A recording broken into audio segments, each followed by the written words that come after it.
amwe mu mazina yari afite yongeyeho irigira gatatu. Yari umuyumbe, ni n'umuyumbe kabuhariwe. N'aka kanya tuvugana ni umuyumbe.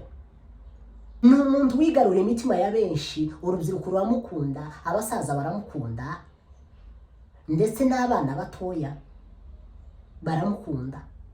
nawe aho uramukunda, aho wicaye nawe urashobora kumukunda cyangwa se utanamukunda, biravana. Urashobora kwibaza aka kanya ngo ese yakoze iki, ninde? yageze ahantu henshi, azwi n'amahanga, ntazwi gusa n'abo bari kumwe, ahubwo azi n'ahandi hakurya. Ni inshuti ya benshi, yishikarana na benshi, atitaye ko bangana cyangwa se abamuruta. Tumuzi agendana n'abagabo bubatse, agendana n'inkumi. Birashobora kuba byaragutangaje nawe. Reka tuze tubibabwire. Twizeye neza aho uri nawe, niba ugira telefone uzi umukurikirana, n'ibyo yakoze warabibonye, kuko byaciye ku mbuga nkoranyambaga nyinshi bivugwa, benshi babiserebura, abandi ndetse basa n'abatangaye. Turabaramukije bakunzi bacu cyangwa se abadukurikirana, abafana bacu, aho muri mwese, abafite igitondo nimwaramutse, abo bugorobye nimwiriwe, aho utameze neza nimwihangane, nawe umeze neza shima Imana. Uyu munsi tuzujisanya amakuru. Yego, wabyumvise neza. Turakuramukije, mwiriwe cyangwa se mwaramutse, bivanye naho udukurikirana uherereye, ndetse ko isi yabaye amatambi. Nyuma y'igihe kirekire, iminsi myinshi tutagaragara imbere ya kamera bitewe n'impamvu runaka. Yego, hari haciye iminsi itari mikeya mutatubona kuri kamera. Aka kanya twaje tubazaniye amakuru anezeza bamwe, hari n'abatanezeza bivanye n'ukuntu yumva. Turagusaba kubana natwe kuva ku intangiriro kugeza turangije. Iminsi yari icanyemo itari mikeya. Yego, wabyumvise neza, twaje turi babiri. Uko tubona turi babiri, kandi tuzongera tunagaruke n'ubundi turi babiri.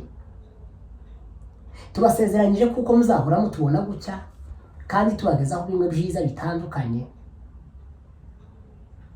Aka kanya turi mu mujyi wa Bujumbura, mu gisagara cya Burundi. Igisagara ni Burundi, igihugu ni Burundi. Yego, mzumvise neza, urankosoye. Igihugu ni Burundi, ariko ikituzanye sico tugiye kuvugaho. Igisagara ni Bujumbura. Tugiye kuvuga ku mutwe w'itsinda ry'abayumbe. Urashobora kwibaza ngo ni bande? Ariko ntituje kuvuga n'abo bayumbe, ahubwo tuje kuvuga ikintu cyadutangaje. Urashobora gutekereza ngo tuje kuvuga n'aba bayumbe. Abayumbe n'abana beza. Ikiyumbe ni iki? Cyatangiye gute? Ninde wakizanye? Bigana he? Bizarangira ryari? Reka tuze tubibabwire. Ni mu mwaka w'1900 tutazi, ubwo haje itsinda ry'abayumbe, abasenga biherereye n'abasenga ubwabo mu byumba byabo. Haza kugaragara umutwe w'abayumbe. Abayumbe ni timu cyangwa se groupe y'abantu bihurije hamwe, barema itsinda runaka ryo gusenga no gusirimba ndetse no kuramya Imana. Byatangiye gute? Urashobora kwibaza ngo ninde wazanye ikiyumbe? Nabyo turabibabwira. Amwe mu makuru atuzanye ahangaha, ni umwe mu bayumbe mu gisagara cya Bujumbura, wahatwitse harasha, yaramenyekanye, yagiye mu bihugu byinshi, yazungutse East Africa, yageze mu Rwanda, agera Uganda, ejo bundi aherutse Kenya ku by'umurimo w'Imana. aka kanya akaba yanditse izina hejuru y'ibyo yari afite. Yakoze ibintu byanejeje benshi ndetse bibabaza n'abandi batari bakeya. nawe dukurikirana muri kano kanya byoshika bikakubabaza. Yego birashobora kuba byakubabaje cyangwa se byakunejeje. Yakoze ibintu byanejeje benshi, hari nabo byababaje. Twebwe twari tumuzi ku izina twavuze ni rimwe twari tuzi, ariko ubu nyine yarengejeho irindi. Amwe mu mazina yari afite yongeyeho irigira gatatu. Yari umuyumbe, Ni n'umuyumbe. kabuhariwe. N'aka kanya tuvugana ni umuyumbe. Kandi akomeje gufasha imitima ya benshi, kandi nizere ko azonakomeza. Ni umuntu wigarura imitima ya benshi, urubyiruko ruramukunda, abasaza baramukunda, ndetse n'abana batoya baramukunda. Nawe aho uri uramukunda. Aho wicaye nawe urashobora kumukunda cyangwa se utanamukunda, biravana. Urashobora kwibaza aka kanya ngo ese yakoze iki, ninde? Yageze ahantu henshi, azwi n'amahanga, tazwi gusa n'abo bari kumwe, ahubwo azi n'ahandi hakurya. Ni inshuti ya benshi, yishikarana na benshi, atitaye ko bangana cyangwa se abamuruta. Tumuzi agendana n'abagabo bubatse, agendana n'inkumi, agendana ndetse n'urubyiruko, abasore bagenzi be. Muri make akundwa na benshi. Akundwa na benshi.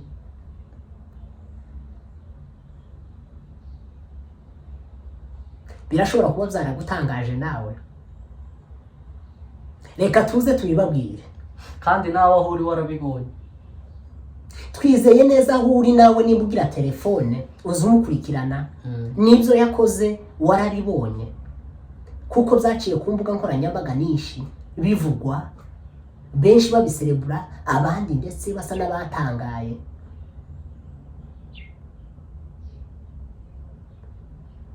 Amazina ye yitwa Njenjebuzi Patrick. Yego wabyumvise neza, ni Njenjebuzi Patrick. Yakoze iki? Niki cyatangaje abantu? Njenjebuzi mu minsi nishize yakoze icyitwa graduation, rero bisigura ko arangije amasomo ya kaminuza. Ibyo wari watekereje ntabwo ari byo. Njenjebuzi Patrick yakoze iki? Icyadutangaje cyane ni izina yari afite, akaba yongeyeho irindi ryo kwitwa umuntu wa graduatinze, warangije amasomo.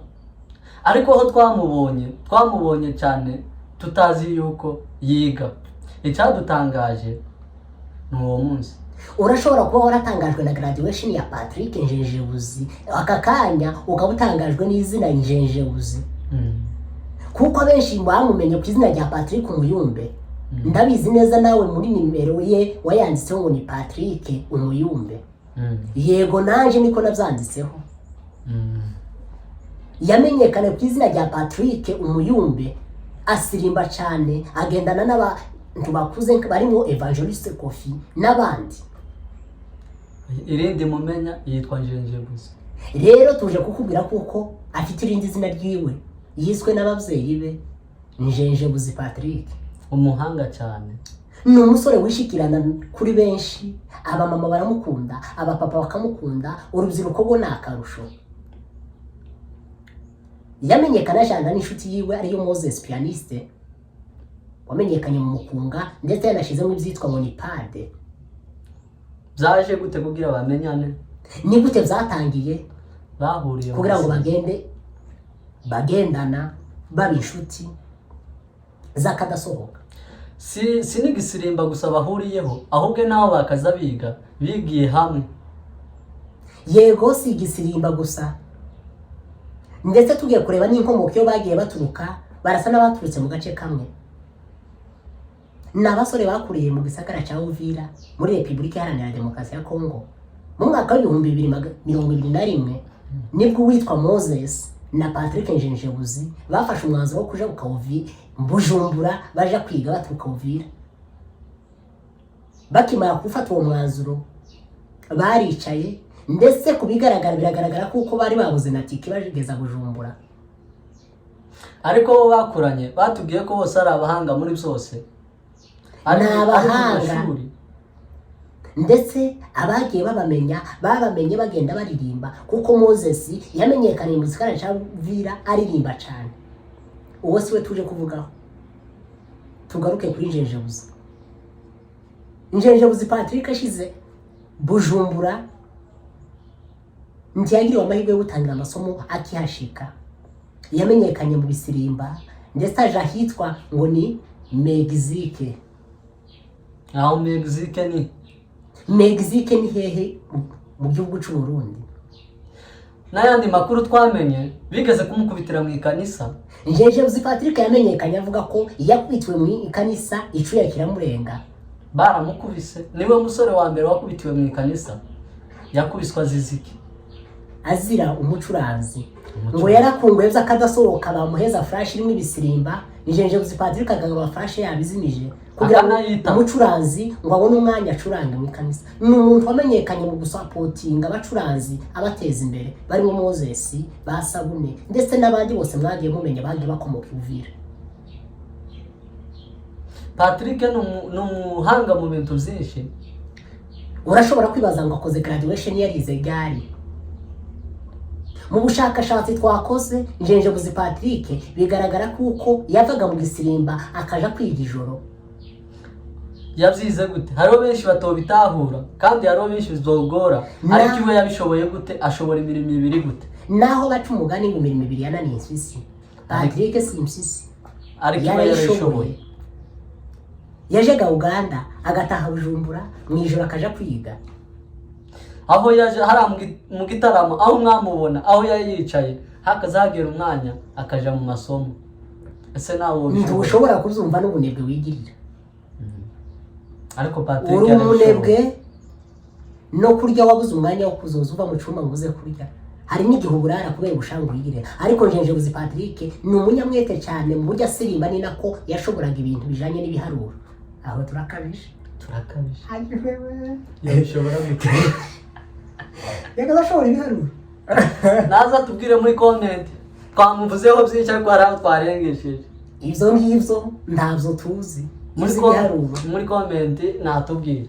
Ariko ibiharuro azi nivyo muri pade. Tukaba twibagiwa kandi akaba aherutse gukora igiterane c'amasaha 28 mu ishengero rya Karumeli rituye ku Mutakura ku ibarabara rya 7 nimero 12. Harimo na overnight. Harimo barinzi bagiye batandukana barimo Mbabazi Patrick, Musubuke Jone ndetse n'ababidagara. Zaje gute kugira ategura ico gitaramo? Zaje gute kugira agitegure? Ni ibintu zamujemo igihe kirekire, ni ibintu yiyumvire kuva kera kose ngo yakuranye inzozi zo kuzaba pasteur. Ariko mu yandi makuru twahize turanayabona tuyagwaho. Patrick yari umwe mu bantu batakaza bagera mu materaniro. Ariko ubu nyine ni umuyumbe uzwi isi yose. Ngo yagezaho yafata imodoka ya se wabo akigendera ati bamenye niyo yiriwe. Ako nako twakamenye. Ariko akakanya ni umwe mu basore bateye ishema umuryango, itorero ndetse n'Imana iri mu ijuru ya Muremyi. Inshuti bavandimwe duhuriye muri commentaire. Guys muri comment tuzi neza ko tugitangira timwari muza wo twavuze ibyo watekerezaga sivyo. Patrick congratulations inshuti yacu, inshuti ya bose. Brother Patrick urabizi turakomera cyane umuyumbe wacu. Twemera dukunda. Shout out brother, aho uri turakubwiye ngo yamba. Wewe wari uri muri comment wibajije iki? Watekereje iki? Nimba ufite ibitekerezo bitari byo duhuriye muri comment tubwiriza ari byo. Kandi turazanya andi makuru vuba.